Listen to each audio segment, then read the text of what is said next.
原来500年前人间的月亮这么明亮，可惜自魔神离世，到处都是浊气。我已经好久没看到过月亮了。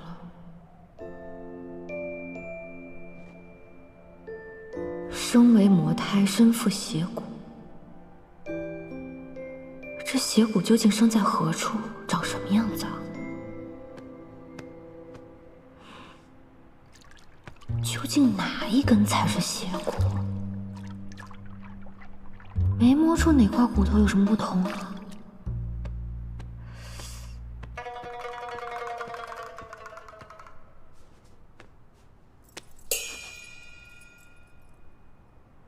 你在做什么？你也醒了？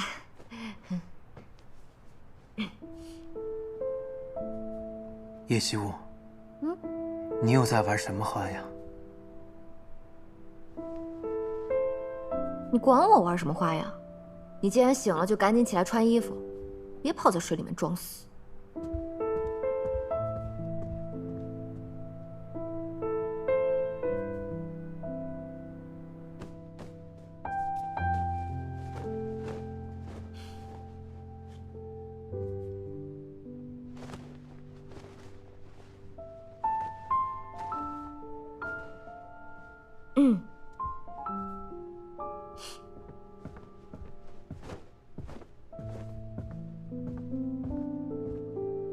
去哪儿啊？去湖面，还没有天亮。哎，你不能去！你给我站住！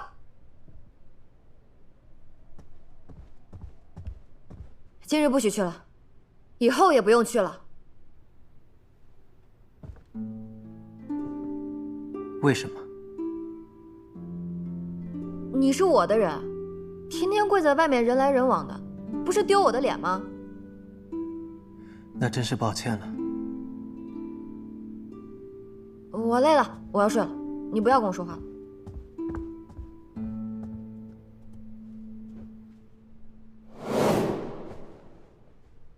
爹爹，你们送我过来时肯定想不到，你女儿要和魔神睡一个被窝。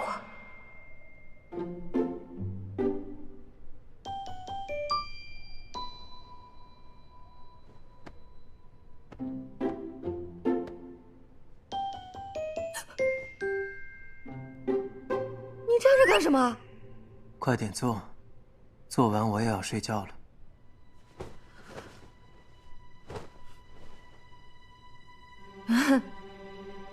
做什么？当然是你每天都要做的事情。你不记得了？不妙，千万不能让他发现了。我记得呀，我怎么可能会忘？你等我一下，我有点口渴。春桃，我要喝茶。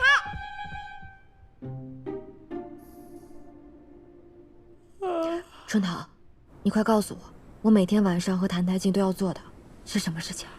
打他呀！啊？自从小姐你嫁给姑爷之后，便心气不顺，所以每晚睡前都要抽姑爷一顿鞭子才肯解气。这是变态吗？啊？鞭子放哪儿了？就放在小姐你褥子底下。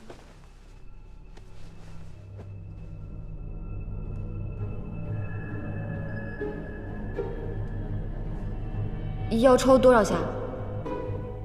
这可说不准，看小姐你心情吧。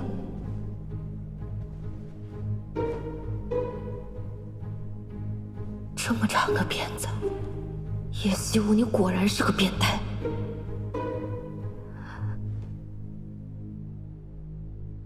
李素素，你从前斩妖除邪，眼睛都不眨，抽鞭子有什么下不去手的？这一鞭，你且替500年后的魔神受着。魔神，这都是你应得的。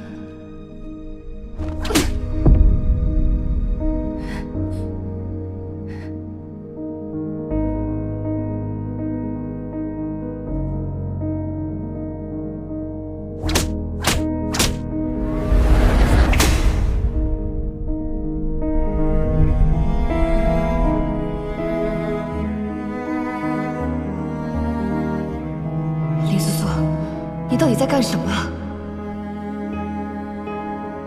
如今他还不是魔神，任打任骂，逆来顺受，欺负他，折磨他，就能阻止魔神降临吗？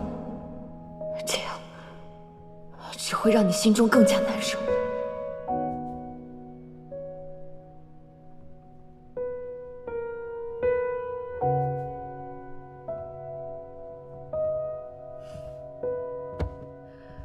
我累了，今日打不动了，睡觉吧。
谭太介，谭太介，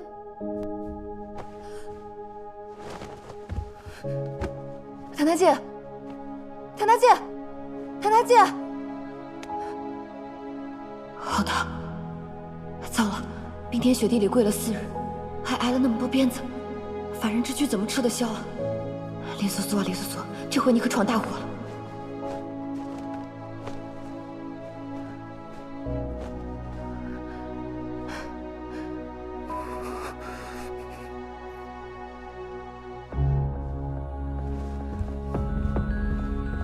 春桃，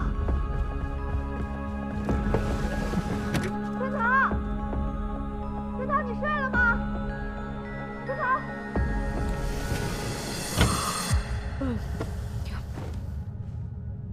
小姐，姑爷的药煮好了，还有别的吩咐吗？没有了，这次真的不会再叫你了。你好好去睡。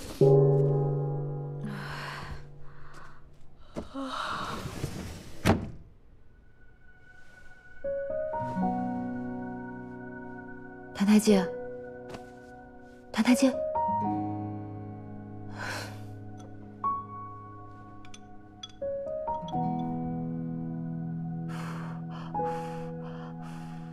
来，回啊！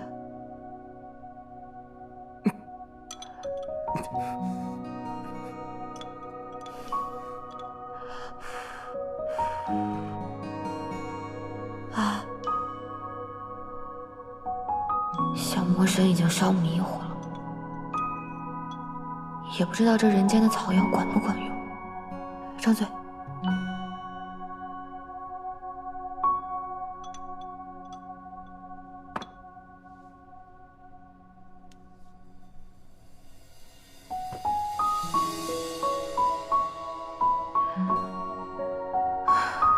怎么还这么烫？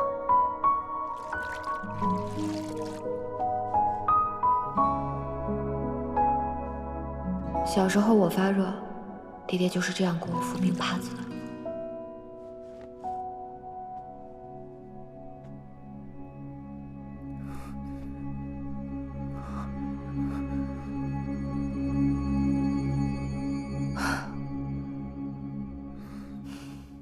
你终于醒了，我就知道这招肯定管用。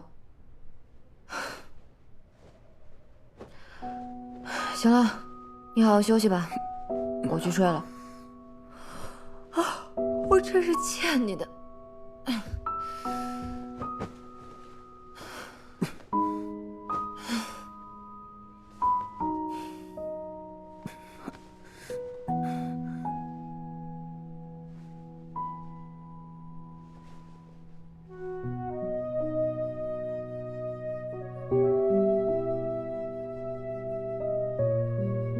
这女人出门上香，莫不是撞了邪，被什么上身了？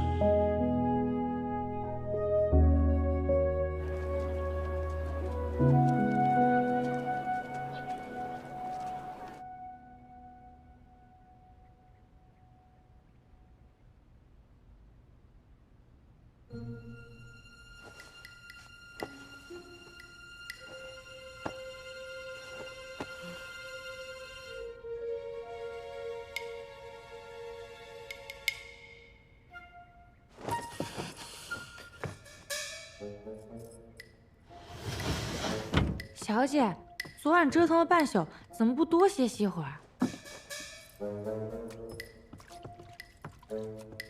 谭太近人呢？顾夜除了受罚，平日里会去藏书楼里抄经，今日一早便去了吧？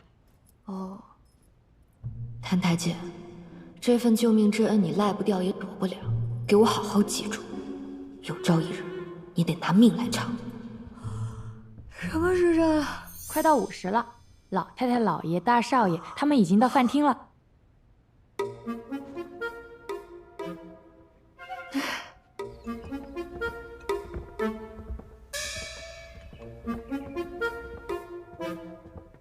二小姐好。这些都是叶惜雾朝夕相处的家人们，想留在叶府，得先过了这关才行。这位应该就是圣国柱国大将军叶惜雾的爹爹，这位应该是叶家大公子叶惜雾的大哥，至于这几位，应该就是叶惜雾的姨娘们。这位尊荣华贵，应该就是叶家祖母了。祖母，你是怎么回事啊？看春桃做什么？待会儿连春桃一起罚。糟了，叶惜雾，你这个惹祸精，这是又闯什么祸了？过来。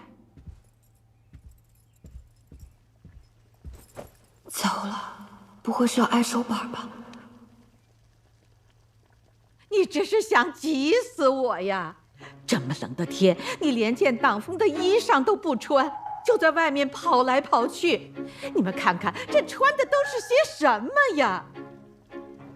我可怜的楠楠哦，你身边连个能知冷知热的人都没有，到头来疼你的还得是自家人。哎，来，把这个穿上就不冷了。还好只是虚惊一场。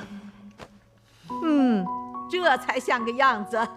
春桃，到库房再领几张皮子，给你家小姐多做几件冬衣。是。祖母，我也想要一领白狐裘。想要？喏，找你爹要去。爹，我要白狐裘。你要个屁！叶泽宇，你还好意思？身为叶家长子，不知习武练剑，像你二弟一样戍边守国、建功立业，就知道跟那些狐朋狗友去骑射玩乐。就你这副德行，圣都有几个正经姑娘家会看上你？菜都快凉了，快吃饭吧。楠楠啊，坐到你爹爹旁边去。去吧。是。慢点啊。爹。楠楠，赶紧尝一尝。爹知道你心情不好，所以特意吩咐厨房做了你爱吃的菜啊。我听下人们说了，你昨晚又是泡澡又是熬药的，折腾了一宿，肯定费了不少力气。你可要多吃点才行啊！是啊，来，多吃点。多吃点肉，吃这个，千万别往心里去。这便是书上所说的人间亲情。这全都是给你做的，都是你爱吃的菜。快给他加点那个红烧肉啊！这家人对我很好，豆腐汤也鲜，跟你一样好。昨日里听安定侯府的大夫人提起，说楠楠将冰场推落水的事儿，已经在京城里传开了，各处都在议论。哎，议论就议论，还怕他们不成吧？对他的名声不好。胡闹就胡闹了，楠楠都已经嫁出去了。哎，爹，去年二妹未嫁时，你可是说闹别闹，以后嫁了人想闹都闹不得了。这怎么嫁不嫁，总是二妹有理啊！闭嘴，吃你的饭。叶惜雾啊，叶惜雾，我算是知道你怎么会是这副德行。我这几日想过了，推大姐落水的事儿终究是我的不对，我今日想去向她赔个罪。母亲啊，楠楠现在长大了，这也太懂事了。我们也算懂事吗？心地善良又有担当，不愧是我叶家的子孙。真是快把叶惜雾宠上天了。不过赔礼道歉，我看就不必了。万一冰长病气还未去，被染上，那就不好了。没关系，祖母。祖母说的对，二妹若是来向我赔罪，倒是看清了我们姐妹的情分了。大姐，二妹快请坐。祖母，是我不好，这几日带着病气，未能向祖母和父亲请安。今日施粥归来洗沐一番，没想到却来得晚了，搅扰了大家吃饭，真是该罚。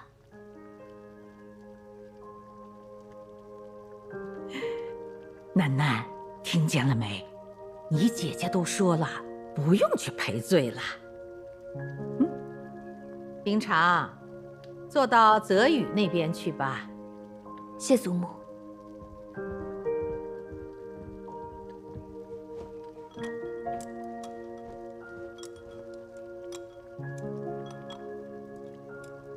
怪不得大师兄，不，萧岭和谭台烬都喜欢她。这样一个美人，脾气温柔，心眼儿也好，谁会不喜欢呢？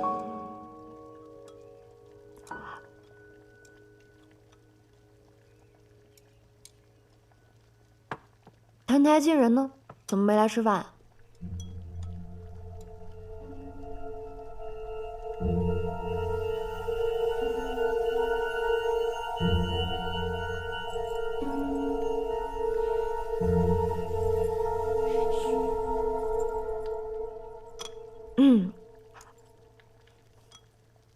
哎，你还真当自己是主子了？你总不能天天只吃饭不干活吧？就是啊，不能不干活呀。怎么？怎么？哼！哎，你看啊，我们哥几个辛苦了一下午，那还有一大堆主子们用过的碗筷没刷呢。我看您成日里清闲无事，劳您大驾，去把那些碗筷洗刷干净，再吃饭。怎么样？就是啊，对，劳您大驾了啊，姑爷。姑爷请吧。哎，去吧，那就辛苦姑爷了。来，兄弟们，吃饭！哎，来吃饭啊！来，包吃。哎，我给我，来，给你，好，给我，来，给你。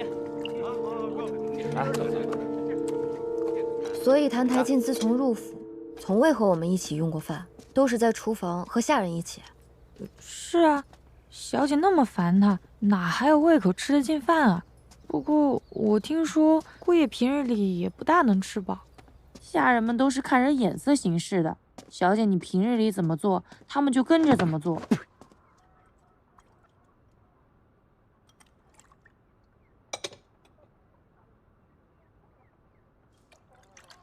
这个魔头，饿他几顿也是活该。可整日里躲得远远的，我怎么盯得住他？厨房在哪？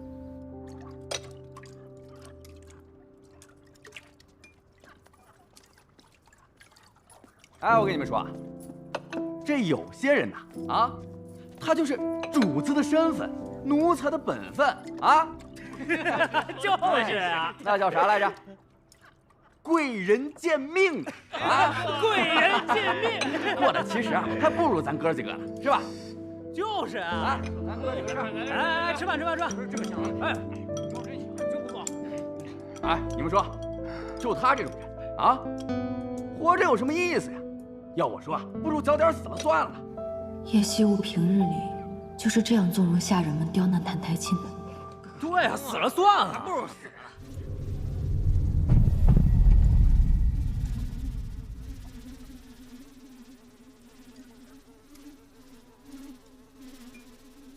去吧。是。蝇啊！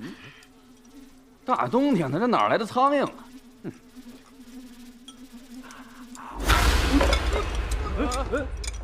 怎么了？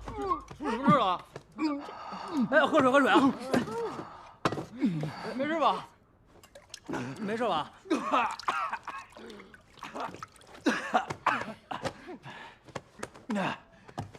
吃个苍蝇，我不吃了，你们吃。哎，你们吃。咱们接着吃，你坐这边。完活了，真晦气。走。哎，二小姐，您怎么来了？那个谭台烬。谭台烬做错了什么，让你们催他去死啊？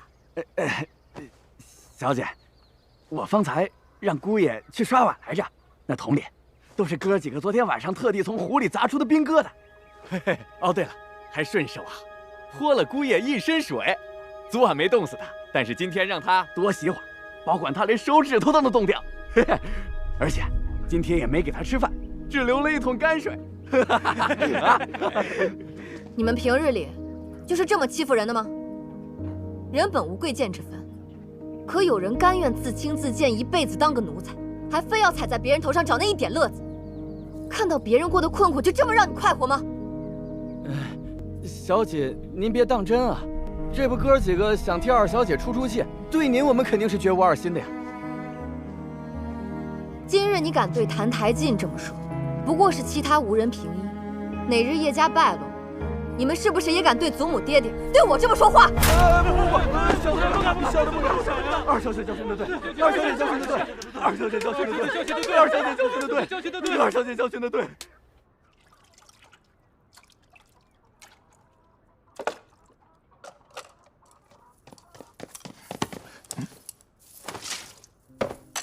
你别吃这个。二小姐，人不吃饭是会死的。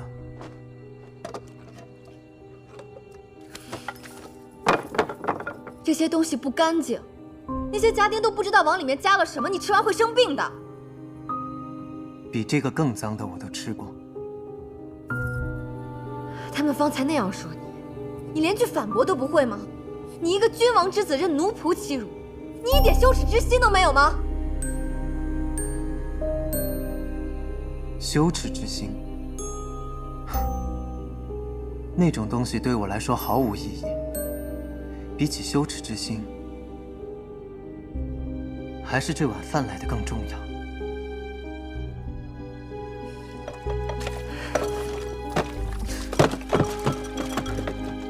叶希沃，你跟我走。没有这口饭，我可能会死；但若有了羞耻之心，我根本就活不到今日。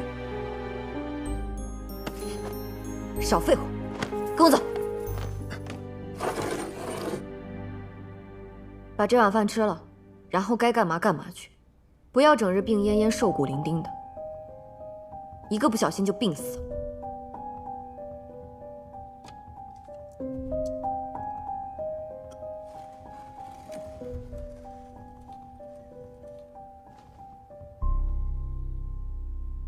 二小姐这套伎俩已经用过一次了，我若是再上当，便是活该。二小姐，恕不奉陪。坐下。什么伎俩？你把话说明白。二小姐方才问我有没有羞耻之心，这种东西，二小姐你自己怕是也没有吧？好啊，既然你让我说，那我就再说一次。好，你说。半年前，七夕宫宴，你姐姐和萧凛在宫中相会，携手游园。而你呢，你却一心想要拆散他们二人，独占萧凛。不知从哪里弄来了一副名为结春蚕的迷药，准备下给冰长小姐与武殿下萧良，想叫他们二人生米煮成熟饭。可不曾想，萧良那日将我拦下。今日宫中宴饮，就连宫女和太监都能开荤，你该不会还饿着肚子吧？也罢，谁让我这个人向来菩萨心肠。这点心就赠予你吧。多谢武殿下。哎呀，真是不巧哈！不知你最近听说没有？近来景圣屡有骄兵，若父王经谁提醒，想起你来，把你杀头祭旗，也不是没有可能吧？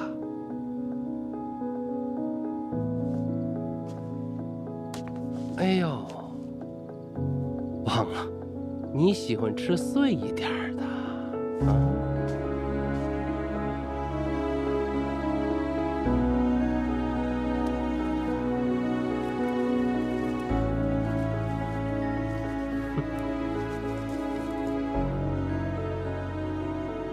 够碎吗？够了。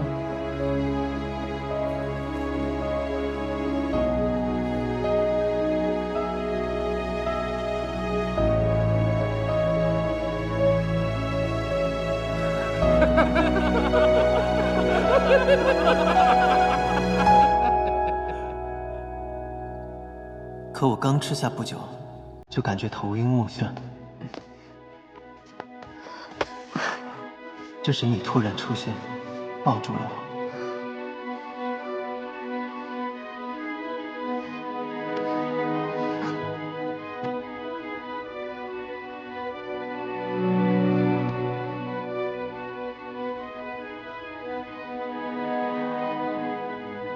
武殿下的劫真才不慎被我误视，好巧不巧，叶冰裳的那份阴差阳错被你吃掉了。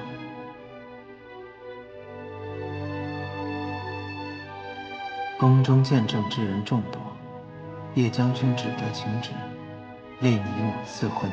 兹尔柱国大将军嫡女叶氏，景国三王子澹台烬佳偶天作，下旨赐婚，以成其美。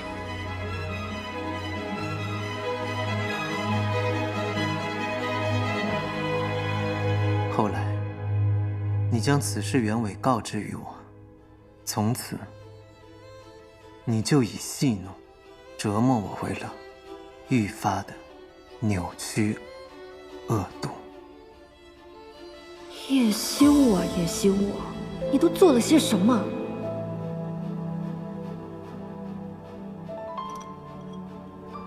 所以这一次，二小姐又在这饭食当中放了什么呀？我什么也没放。是吗？二小姐劳神费力，只为了让我吃上一口饱饭？不行吗？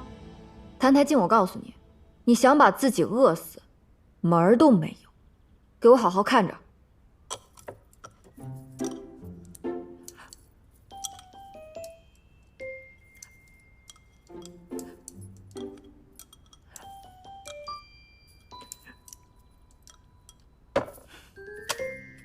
你这回满意了吧？以后一日三餐你都来这里吃，春桃会给你送饭，给你什么你就吃什么，不许再给我吃那些乱七八糟的脏东西。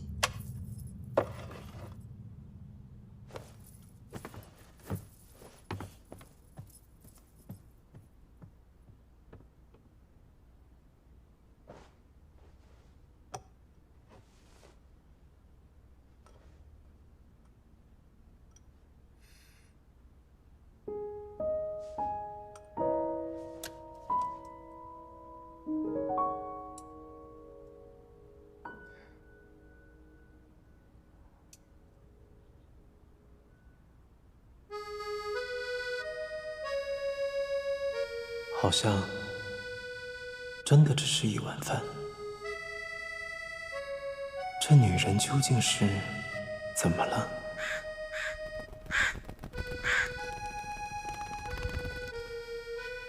这应该是自打你进叶府以来吃到的第一顿饱饭吧？发现没有，这几日那个女人也太正常了，是不是脑子坏了？也许她想用其他办法折磨我吧，毕竟我人在这边。若是质子死了，叶家也无法脱责。也对，这女人反复无常，这儿确实不能久留。不过，离开了这儿，你还能去哪儿呢？啊，对了，我遇上了几只景国过来的乌鸦。景国？真巧，那儿也是我的出生之地。你去过景国王宫吗？那可是天底下最恶心的地方。他们说，他们看见了有巫医在焚烟做法，闻到了病人腐朽的味道，还有焦躁的大臣在朝堂上踱步。大概是景王吧。那个理应被我称作为父亲的人，命不久矣了。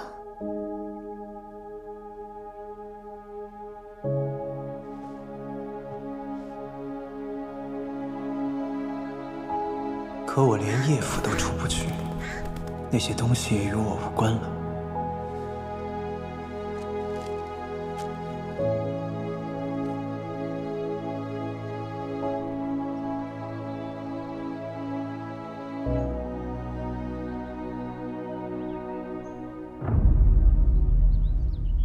父王，儿臣有要事禀报。灵儿，你来得正好。刚收到急报，澹台无极快死了，他的那个哥哥即将继位，左右留着那个质子也是没什么大用了。儿臣听闻，澹台明朗天生是一副铁石心肠，这个人未必会有顾念手足的天性，杀了质子，恐怕会如他所愿。我的灵儿果然是聪慧啊！如此说来，姑若留着他，便是扎在澹台明朗心头的一根刺。姑稍后便宣澹台烬进宫，姑倒要看看他作何姿态。若他有心，姑不妨助他回去，搅浑景国，再趁乱将他杀了。要是他才薄志浅，姑也就没必要再留着他了。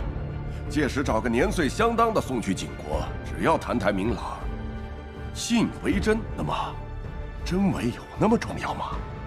父王，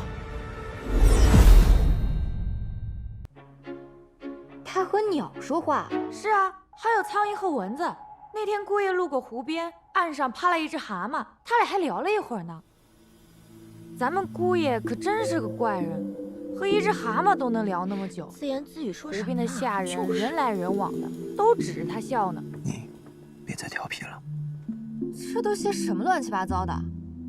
不是跟你说过了，以后盯梢找茬的事儿都不用做了，你就帮我看好澹台烬。一来，他有任何可疑的行动，特别是装神弄鬼那类，立刻报给我。二来，看紧些，千万别让他冻死、饿死、被人欺负死了。姑爷平时连叶府大门都出不去，一举一动都在人眼皮底下，根本没有什么可能搞装神弄鬼的事。哦，跟他聊天的还有麻雀、蝴蝶什么的，反正他除了不和人聊天，所有的动物都能聊上几句。小姐，你说他是不是真的能和小动物说话？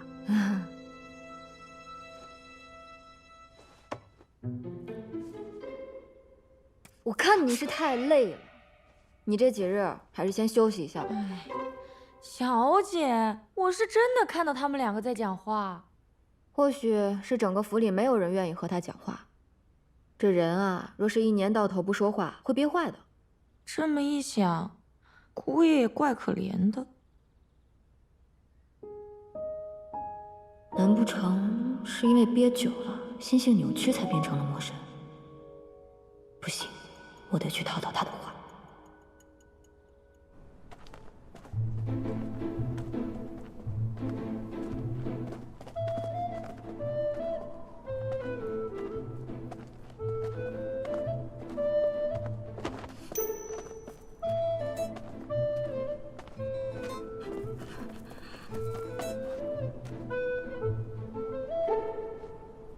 二小姐，你这几日总是跟着我，可是有什么话要说？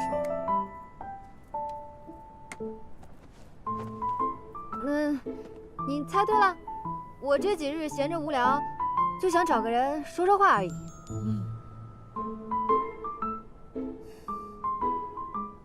你说吧。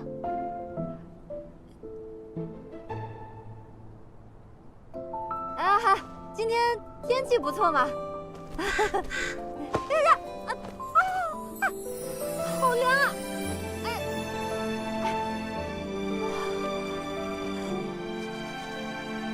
啊！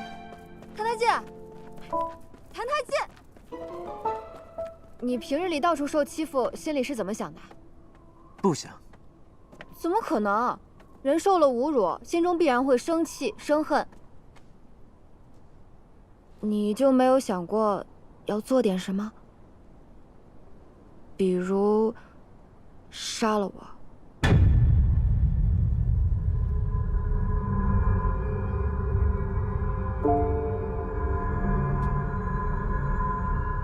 你想让我杀了你？没有，我不是这个意思。我就是想知道你是怎么想的。我是怎么想的不重要。你们羞辱我，并不是因为我做了什么，只是因为你们想而已。我改变不了你们。至于我心中是否有恨、有怨，这都没有意义。我只是醒过来的稚子，活着已经够累了。没有精力再去想其他。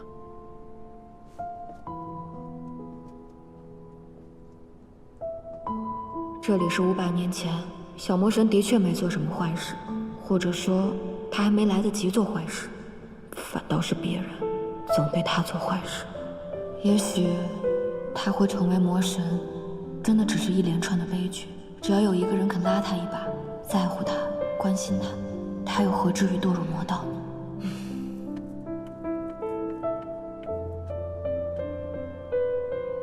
谭太监，虽然累了点，但你得好好活着。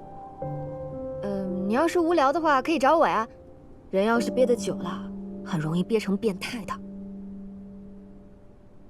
像你一样吗？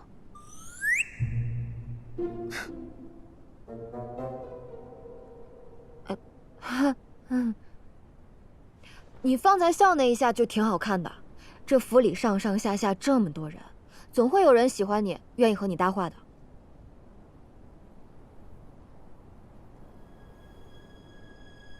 没有人会喜欢我，我也不需要被喜欢。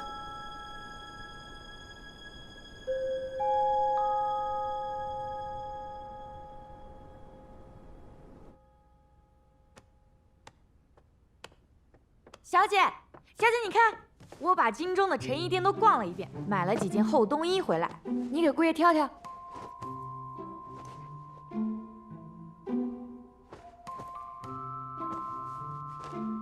这件也太薄了，这件厚，颜色也好看。这也太大了吧，他根本穿不了。我哪里知道姑爷的尺寸？你替我去找把剪子和针线过来。哦。小姐，有句话我不知道当问不当问。那你就别问。你现在为什么对姑爷这么好啊？因为我害怕呀。怕什么？我怕你的姑爷万一哪一天被冻死了，拉上咱们陪葬。我害怕他每日被羞辱虐待，有朝一日把他逼急了，不想再做受气包了，变成穿黑袍子的大老虎啊，把咱们都吃了。大老虎为什么会穿黑袍子？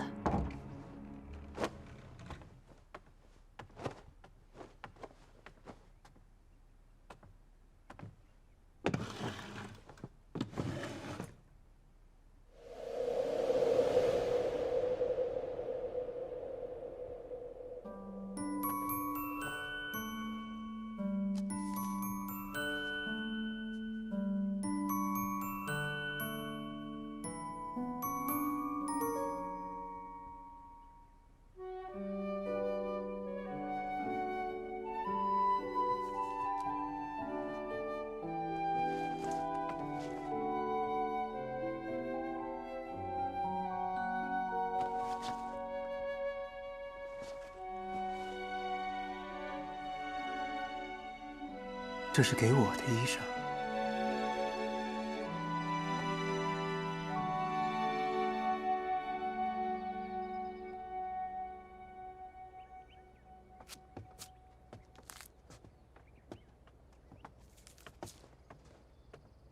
一个吃软饭的小白脸，还有钱买起新衣裳了。哼！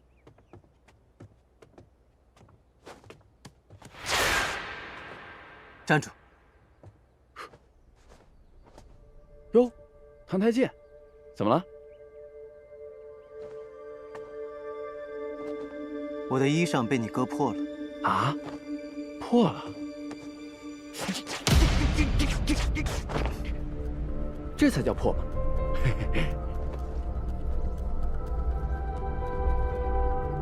怎么还气上了？哦，是不是我二妹这几日没打你，把你脾气给养起来了？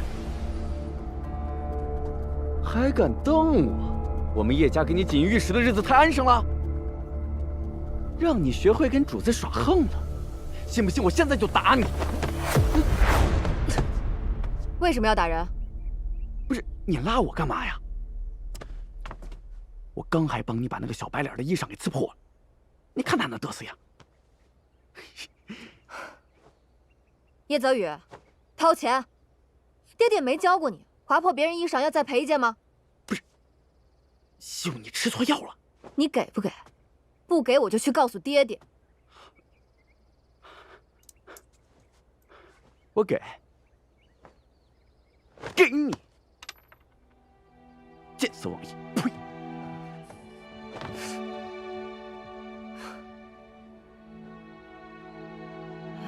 你别跟那小子一般见识，这口子开得太大了，不好修补了。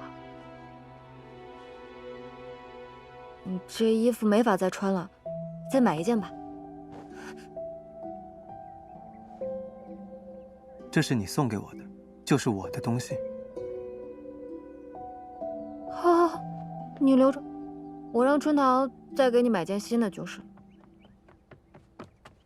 小姐，宫里来旨，让姑爷入宫面圣。小魔神跟宫里还有来往，不行，我得跟去看看，别藏着什么猫腻。我陪你。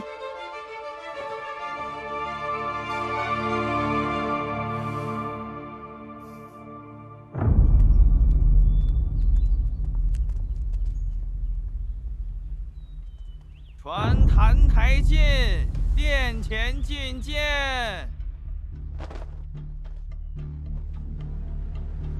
参见陛下。叶二小姐，圣上今日只见澹台殿下一人，您若闲来无事，不如去陪太后娘娘聊聊天。不要紧，这宫中我熟得很，我随便走走便好。好。魔神就是从这深宫中养出来的。澹台烬过去究竟经历过什么，又是怎么长大的？为什么偏偏会选中他成为魔神？去他曾经住过的地方看看，也许能发现什么线索。这位姐姐，叶二小姐，你可知道澹台烬从前住在哪里啊？澹台烬，这里有一封景国的书信，是宫里寄来的，你想看吗？不想。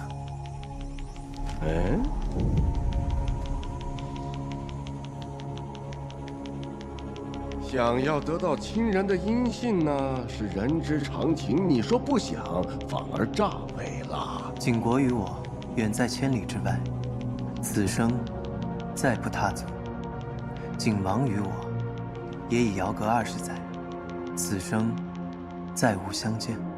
陌路人，异乡地，我不关心。也不必关心。当真不关心？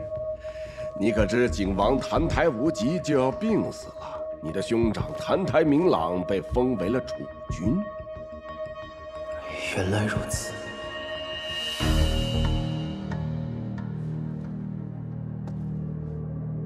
知道了，多谢陛下。澹台明朗野心勃勃，近来屡动干戈，从未顾及过你这个当弟弟的处境。难道真的不怕孤把你的人头割下来祭旗吗？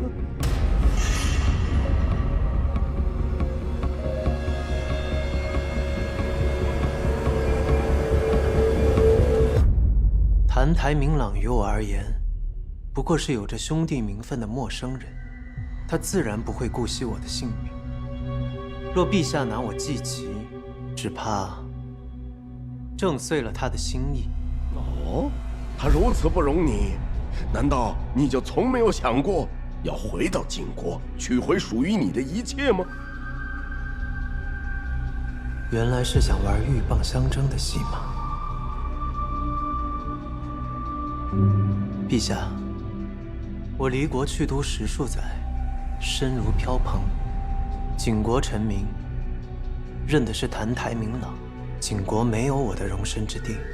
况且人各有命，王位、天下，这些都由他人去争吧。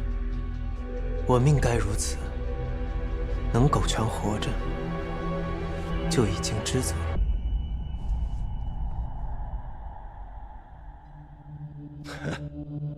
如此倒是孤多此一举了。你回去吧。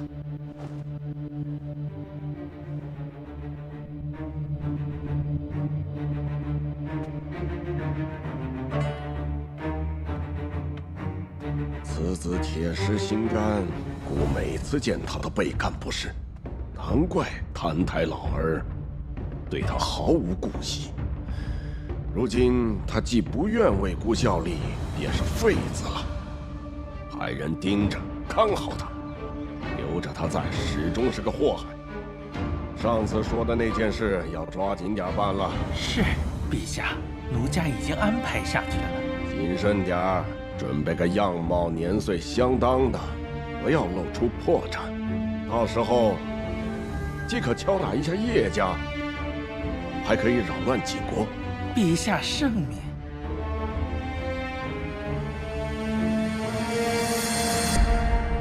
二小姐到了。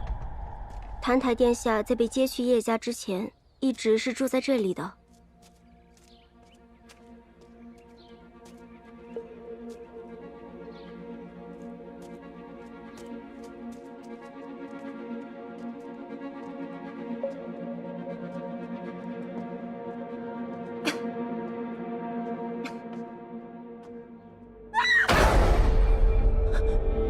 你们要害殿下！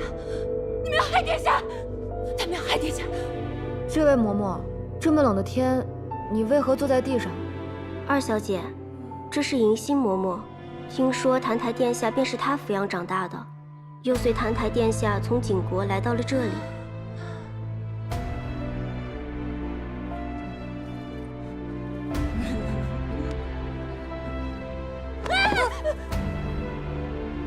你要害殿下！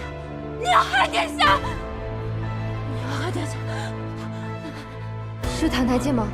谁要害他？我没有害殿下。殿下，请留步。吴总管，哎呀，还一直为贺澹台殿下新婚呢，恭喜恭喜！吴总管，有话您不妨直说。听闻殿下虽然娶了叶家的西雾小姐，可心上人却是冰长小姐。哎呀，这众所周知啊，冰长小姐与我们六殿下那是情投意合。这叶大将军呢，与六殿下也早就有了翁婿之亲。您现在身在叶府，近水楼台，可否帮咱家留心着？如何留心？哎，当然是留心他们勾连的证据呀。勾连？你想让我帮你陷害萧凛和叶笑？瞧您这话说的，咱家是陛下的近臣，当然要为陛下分忧了。只要您肯帮忙，将来我不仅能保殿下长命百岁，说不定还能助您抱得美人归呢。这圣都之中，大概只有萧凛是真诚待我。我虽不至于去多管他的闲事，但也绝无理由帮这个人去害他。吴总管的忙，我怕是帮不上了。你不要敬酒不吃吃罚酒，你不要忘了岳迎新的下场。他为何会变成这样？这冷宫常年无人踏足，我们也不知这迎新是何时封的。只是听说，自从澹台殿下出宫入府，他就一直是这个样子了。没有害殿下，我没有害殿下，不是我，不是我害殿下，我没有害殿下。你可别忘了，这里是什么地方？别忘了他的命握在我的手中，是死是活，是我说了算。你别以为你现在在叶家，做个低眉顺眼的不能上桌的女婿就能平安度日了。你要是不听话，我就杀了严心。不过，我可不会让他死得那么痛快。我本以为你不过是萧良的一条走狗，却没想到是条话多的狗。澹台姐，你……殿下在传唤你呢。这就回去。澹台质子，方才咱家所说的……方才吴总管不过是在与我叙旧罢了。哼，看来是有所长进呢。好，你听着，若你胆敢将我方才所说的泄露出去，我就要你生不如死！奸生的贱种！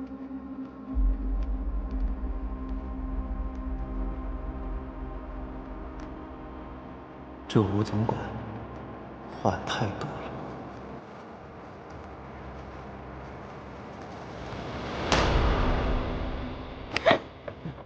这个澹台烬真是不识好歹！干爹，您千万别气坏了身子。您让我去背着的那个人已经找到了，对付景国那帮人肯定能以假乱真。不行，刚刚说给他的秘密太多了，这人不能为我所用，就绝不能再留了。今晚就把澹台烬杀了，他不听话，就给咱家换一个听话的过去。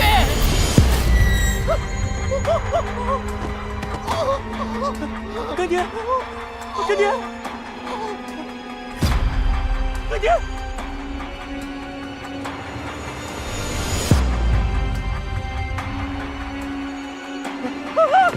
死了！死人了！死人了！灵儿，你说今日有要事要跟姑商议，究竟什么事啊？回禀父王，近日有多名百姓在睡梦中无故失踪，儿臣怀疑有妖物进了圣都。儿臣接到禀报，便立即命陈贤带乾隆卫追查失踪的百姓。京城内外也布置了日夜巡查，提防妖物。父王在宫中也需小心，以防妖物祸乱。当年我国送上不照山的那些王孙公子，就属你的天赋最好，修行进境也快，仅仅3年便大有进益。不过，对付此等妖物，仅凭3年的修为，恐怕不能够十拿9稳吧？儿臣惭愧。不妨，我这里正好有一个人，你能用得上。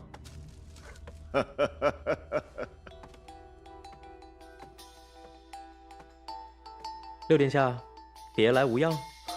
小师叔，这么说，是师父派你来圣都的啊？师兄说过了，我此生的机缘就在圣都，叫我来这儿历练几年再回山。是什么机缘？这个我就不知道了。不过来了总能派上点用场。近来荒原结界松动，常有妖魔流窜人间作乱。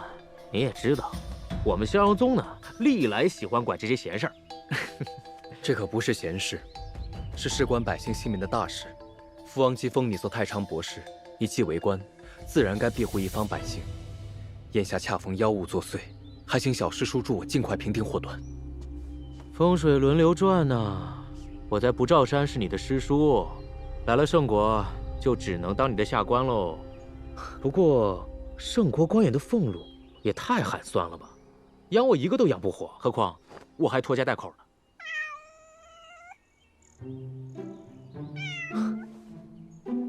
小师叔，你又剪毛了。哎呀，还是你了解我呀。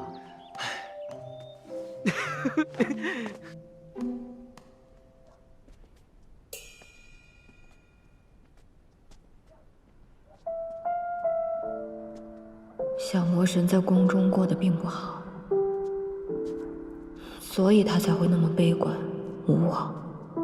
邪骨靠吸取怨恨和痛苦聚集力量，谭台烬才会受那么多苦。这便是魔胎的命运吗？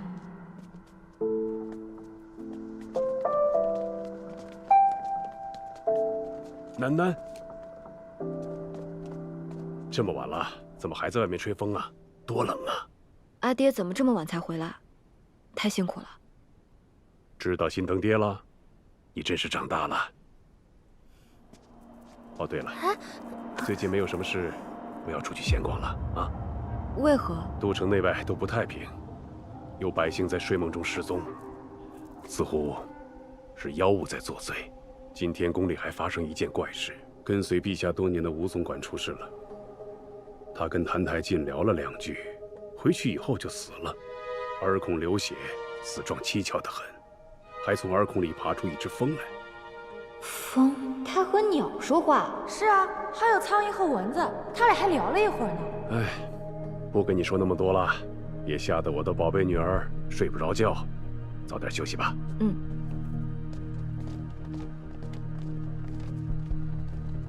小姐，这世上真的有妖吗？不仅有妖，还有魔。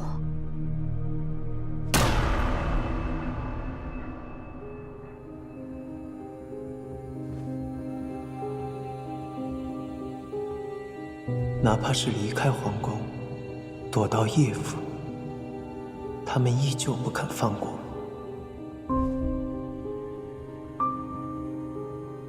我得想办法逃出圣国。吴总管，你活得够久了，去吧。以我如今的能力，控制1两飞鸟冲玉已是极限了。这次勉强可以化险为夷，下次恐怕更加难以自保。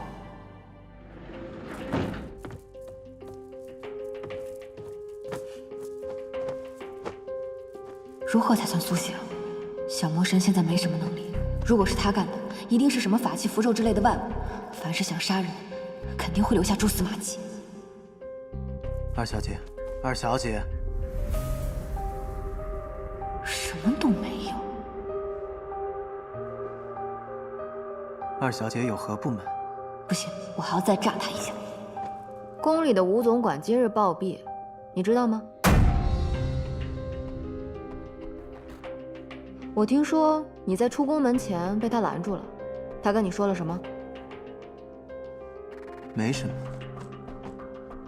这么淡定，难道真的没鬼？从今日起，你每日睡前我要搜身。我提醒你啊，不要暗地里装神弄鬼。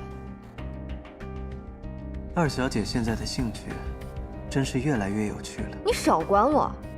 谁知道你会不会憋着坏水，教唆那些蜂啊虫啊给你当替死鬼？我可不想像吴总管那样不明不白的死了。他究竟是如何察觉的？如此说来，搜身也不甚保险。不如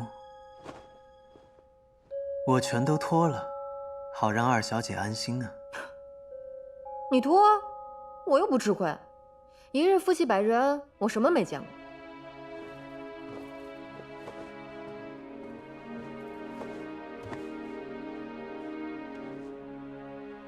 你脱啊！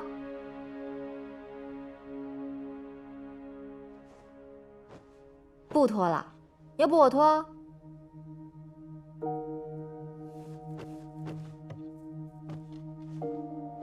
他怎么变聪明了许多？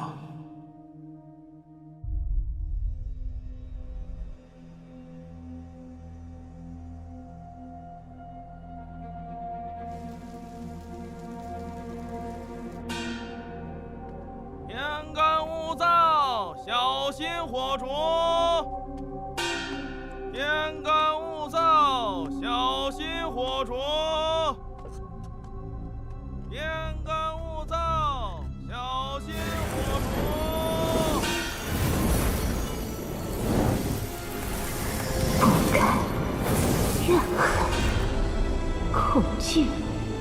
悔恨，就是你了。救命啊！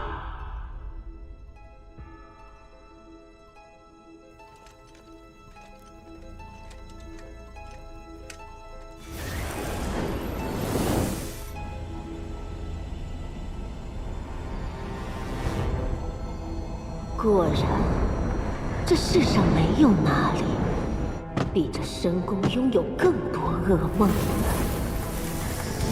有了这些噩梦的滋养，我就能培育出更多的胭脂花了。红线过岭，看来你还真是个苦命的人。不如就跟我离开这儿吧。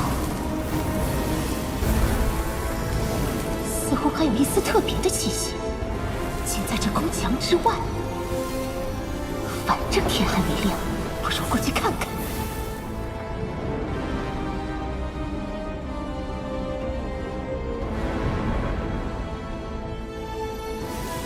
就在这里，果然不虚此行。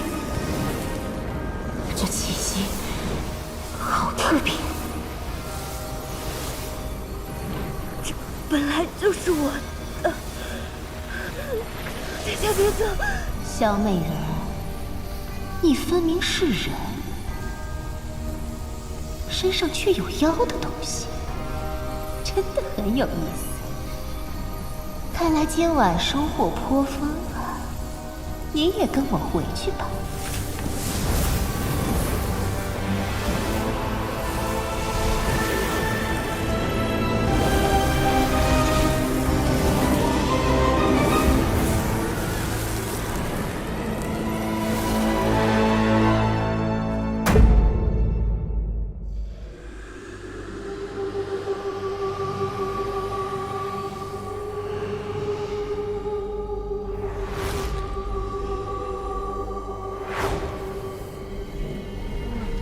有了这些苦命之人的滋养，胭脂花很快就会漫山遍野。只要这林中开满胭脂花，我就可以化妖成魔了。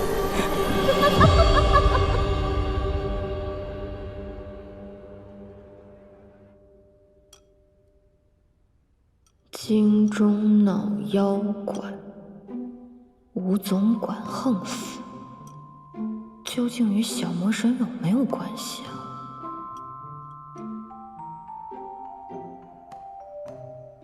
看什么看啊？一个都不许剩，全给我吃光！叶惜雾，你还真是一会儿一个主意。是啊，我最近特别喜欢看别人吃饭。怎么了？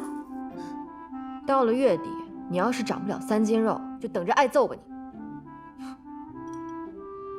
他真是变态的越来越莫测了。小姐，小姐，不好了，大小姐失踪了。什么？说是昨晚还好好的，谁知今早就不见了踪影。恐怕是老爷昨晚说的那个妖怪，这可怎么办啊？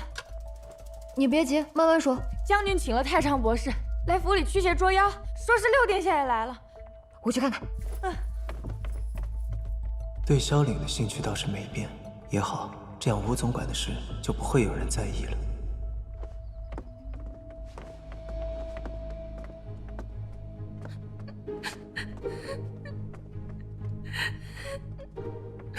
刘管家，带佳慧下去好好休息吧。是。大哥，这是谁啊？这是新上任的太常博士庞一之，听说啊是逍遥宗掌门的嫡传弟子，也是6殿下的同门师叔，最擅长施魔捉妖了。那你知不知道他师从何人啊？听说是不照山的什么清虚真人。没听说过呀，怕是赵幽伯伯的太师傅之类的吧？什么妖魔都逃不过他的探查，可一眼定乾坤。他若出手，妖魔必死无疑。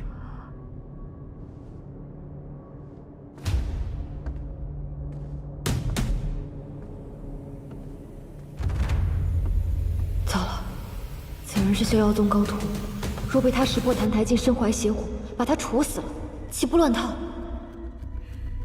怎么办啊？庞博士有何赐教啊？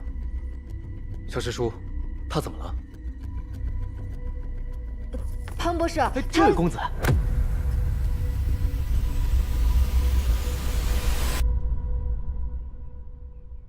面相不错，将来要大富大贵呀！来日苟富贵，勿相忘，勿相忘啊！那就借庞博士吉言了。哎，500年前的逍遥宗弟子考核是不是太宽松了些？